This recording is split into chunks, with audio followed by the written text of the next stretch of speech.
நண்பர்கள் மற்றும் சகோதர சகோதரிகள், ஆஸ்ட்ரோ டிவி வியூவர்ஸ் மற்றும் சப்ஸ்கிரைபர் அனைவருக்கும் என்னுடைய பணிவு கலந்த அன்பான வணக்கத்தை தெரிவித்துக் கொள்கிறேன். நாம் இந்த பதிவில் பார்க்கவிருப்பது இந்த வார ராசி பலன்கள். ஏப்ரல் 8ஆம் தேதி முதல் 14ஆம் தேதி வரைக்கு உண்டான ராசி பலன்களை நாம் பார்க்கவிருக்கிறோம். வீடியோவை ஸ்கிப் பண்ணாமல் முழுவதுமாக பாருங்கள். ஜோதிடம் மற்றும் ராசி பலன் பற்றி நீங்கள் முழுசாக தெரிஞ்சுக்கணும் அப்படின்னு நினச்சிங்கன்னா நம்ம சேனலை சப்ஸ்கிரைப் பண்ணி வச்சுக்கோங்க. அப்போ தான் நான் போடுற பதிவுகள்லாம் உங்களுக்கு உடனே வந்து சேரும். ஏப்ரல் மாதத்தின் 2வது வாரத்தில் திருக்கணித பஞ்சாங்கப்படி நவ கிரகங்களின் சஞ்சாரத்தை பார்த்தால் சூரியன் மீன ராசியில் அமர்ந்திருக்கிறார், செவ்வாய் கும்ப வீட்டில் அமர்ந்திருக்கிறார், புதன் மேச ராசியில் இருக்கிறார். 9ஆம் தேதி வக்ரகதி அடைந்து மீனத்திற்கு திரும்புகிறார். மேஷத்தில் குரு சஞ்சரிக்கிறார், சுக்கிரன் மீனத்தில் அமர்கிறார், கும்பத்தில் சனி, மீனத்தில் ராகு, கன்னியில் கேது என கிரகங்கள்லாம் சஞ்சரிக்கின்றன. இந்த வாரத்தில் வேறு கிரக மாற்றம் எதுவும் இல்லை. இந்த வாரம் சந்திரன் கும்பம் ராசி, மீனம், மேஷம், ரிஷபம் ஆகிய ராசிகளில் பயணம் செய்கிறார். மிதுனம், கடகம், சிம்மம், கன்னி ஆகிய ராசிக்காரர்களுக்கு சந்திராஷ்டமம் இருப்பதால் கவனமாக இருக்க வேண்டும். இந்த வார கிரகங்களின் சஞ்சார கூட்டணி பார்வைகளால் மேஷம் முதல் மீனம் வரைக்கு உண்டான 12 ராசிக்காரர்களுக்கும் யாருக்கு அதிர்ஷ்டம் அதிகரிக்கும், சுபவிரய செலவுகள் யாருக்கு வரும் என்று இந்த பதிவில் நாம் பார்க்கலாம்.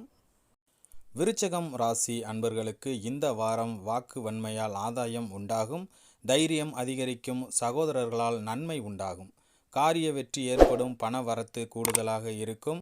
எதிர்பாலினத்தாருடன் பழகும்போது கவனமாக பழக வேண்டும். எதிர்ப்புகள் குறையும். தொழில் வியாபாரத்தில் ஈடுபட்டு இருப்பவர்களுக்கு கீழ்நிலையில் உள்ளவர்களால் லாபம் கிடைக்கும். உத்தியோகத்தில் இருப்பவர்களுக்கு எதையும் செய்து முடிப்பதில் துணிச்சல் உண்டாகும். எதிர்பார்த்த பண உதவி கிடைக்கும். எதிர்பாராத இடமாற்றம் இந்த வாரத்தில் ஏற்படும். கணவன் மனைவிக்கிடையே வந்த கருத்து வேறுபாடுகள் நீங்கும். குடும்ப விஷயங்களில் சரியான முடிவுக்கு வர முடியாத தடுமாற்றம் ஏற்படலாம். உறவினர்களுடன் பேசும்போது கவனமாக பேசுவது நல்லது. இல்லறை சண்டைகள் ஏற்படலாம், எச்சரிக்கை அவசியம். பெண்களுக்கு திறமையான பேச்சின் மூலம் எதையும் வெற்றிகரமாக செய்து முடித்து ஆதாயம் அடைவீர்கள். எதிர்ப்புகள் குறையும் வாரம் இது.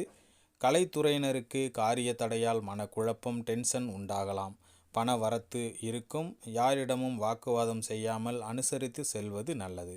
அரசியல் துறையினருக்கு மன அமைதி உண்டாகும். மாணவர்களுக்கு பாடங்களை படிப்பதில் ஆர்வம் உண்டாகும். கல்வியில் தேர்ச்சி பெறவும் கூடுதல் மதிப்பெண் பெறவும் எதிர்பார்க்கும் உதவிகள் கிடைக்கும். விசாகம் நட்சத்திரத்தில் பிறந்தவர்களுக்கு இந்த வாரம் நிலுவையில் உள்ள பணிகளை விரைவாக செய்து முடிப்பீர்கள். குடும்பத்தில் இருந்த குழப்பங்கள் தீர எடுக்கும் முயற்சிகள் சாதகமான பலனை கொடுக்கும். கணவன் மனைவிக்கிடையே ஒருவருக்கொருவர் அனுசரித்து செல்வதன் மூலம் உங்கள் குடும்பத்தில் இந்த வாரம் மகிழ்ச்சி உண்டாகும். அனுசம் நட்சத்திரத்தில் பிறந்தவர்களுக்கு இந்த வாரம் குடும்பத்தின் மீது பாசம் அதிகரிக்கும். அவர்களுடன் இனிமையான பேசி பொழுதை கழிப்பீர்கள். மனம் மகிழும் சம்பவங்கள் நடக்கும். முயற்சிகளில் வெற்றி உண்டாகும். பண வரத்து கூடுதலாக இருக்கும். கேட்டை நட்சத்திரத்தில் பிறந்தவர்களுக்கு இந்த வாரம் தன்னம்பிக்கையுடன் செயல்பட்டு வெற்றி பெறுவீர்கள். உத்தியோகத்தில் மேன்மை உண்டாகும். எதிர்ப்புகள் விலகும். காரிய அனுகூலம் உண்டாகும். ஏதாவது மனக்கவலை இருக்கும். புதன் சஞ்சாரத்தால் உங்களுக்கு பெரிய நன்மை உண்டாகும். உங்களுக்கு இந்த வாரத்திற்கான பரிகாரம், ஸ்ரீ பைரவரை தீபம் ஏற்றி வழிபட்டு வர எல்லா நன்மைகளும் உண்டாகும். தடை நீங்கி காரியங்கள் வெற்றிகரமாக நடந்து முடியும். இந்த வாரத்திற்கான அதிர்ஷ்ட கிழமைகள் செவ்வாய் மற்றும் புதன். அன்பர்களே, இத்துடன் இந்த பதிவு நிறைவடைகிறது. இந்த பதிவு உங்களுக்கு பிடித்திருக்கும் அப்படின்னு நான் நம்புகிறேன். பிடித்திருந்தால் நம்ம சேனலை லைக் பண்ணுங்கள், ஷேர் பண்ணுங்கள், கமெண்ட் பண்ணுங்கள். குறிப்பாக சப்ஸ்கிரைப் பண்ணி பெரிய சப்போர்ட் பண்ணுங்கள்.